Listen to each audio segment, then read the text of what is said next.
This is the 1995 Daihatsu Move, and without a doubt one of the most polarising looking cars of the 1990s. Released in 1995, it's a K car, which means Keijidosha in Japanese. Keijidosha regulations in Japan are pretty strict. You can only have the car 3.3 metres long, 1.4 metres wide and 2 metres high, and your engine can only be 660 cc's with less than 63 horsepower, 6.3. But in return you do get lower tax and lower running costs, which is why a great majority of cars in Japan are K cars. Just go to any video of Tokyo, Kyoto, Osaka and you'll see hundreds of these things driving around. The design of this car can be referred to as a one-box design, which, you've guessed it, means it looks like a box. So from its side profile we have one big box. Traditional cars are normally 2-box or even 3-box if you've got a saloon, but this car, from every angle, looks like a box. There are however some smoother design choices, like this line. There's one curved line, pretty much on the whole car. They're all connected. It's this line, which runs all the way along the doors, up this pillar, along the roof, down the front, across the front, and right round the other side. That's it. You want a curve, you've got one. Just one on the whole car. And whoever designed this car definitely has a sense of humour. For instance, we've got these fake vents at the side which are silver. It's the only thing on the car that's silver. And what do they do? But it's not all stupid. If you take off the number plate, there's a handy little cubby hole, which means you get to your oil filter without even needing to open the bonnet. So it shows someone's thought it through. However, talking of bonnet, Jaguar E-Type, muscle cars, they all have bonnet bulges. This, however, it doesn't. It goes the other way. We've got a bonnet dish. So I don't know what that says about the size of your manhood.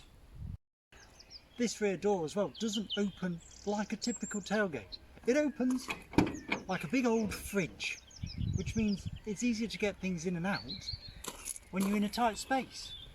Now, you're probably looking above me at this aerofoil, and it's here to give it stability and downforce to the rear at high speeds. Yep, I'm serious. Getting in and out of the car is really easy due to these huge doors, which open quite far. And the seats are just the right height for those with less supple hips, which is probably who the car's designed for. The overall feeling inside is pretty spacious actually. We've got loads of glass, which means visibility can't really get much better, and legroom, even for me, I'm 6 foot and I can fit pretty easily. But shoulder room, elbow room, knee room, it's not great. Larger people will find their knees sort of doing a bit of a dance between the steering wheel and the door. Much like the front occupants, the rear occupants have loads of room. You feel a bit like the Pope back here, to be honest. You've got so much headroom, there's enough for 2 top hats, let alone 1. And these seats can recline independently and move forward and backward as you see fit, so you can have a small boot or pretty much no boot at all. And for those of you who are campers, you can make the whole car into a spacious double bed. 5 more minutes. Controls in the car are pretty simple. We've got one long throw gear stick and one very short throw clutch. It's so short throw I have had people describe it as digital. The brakes are okay, and the accelerator, it's more just sort of a loud pedal. It changes how loud the engine is, but does bugger all to your speed.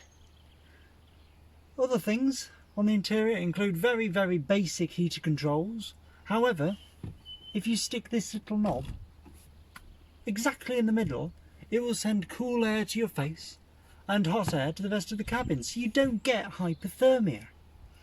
Meanwhile, the stereo comes off, just in case you want to take it to bed or like gazing at it across the table of your local coffee shop. Under the bonnet, we've got an 847cc engine with 3 cylinders and 6 valves. Yes, I know, you're scared. It still runs a distributor and it has got fuel injection, but only just. It produces 42 horsepower, so not even the maximum requirement for K-car specification. It takes 21 and a bit seconds to get to 60, so erosion happens quicker.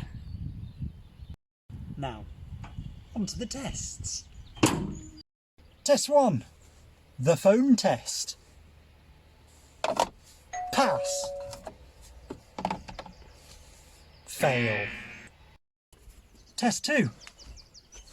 The dog test. Pass. The drink bottle test. Fail. And lastly, we found ourselves at the owner's manual.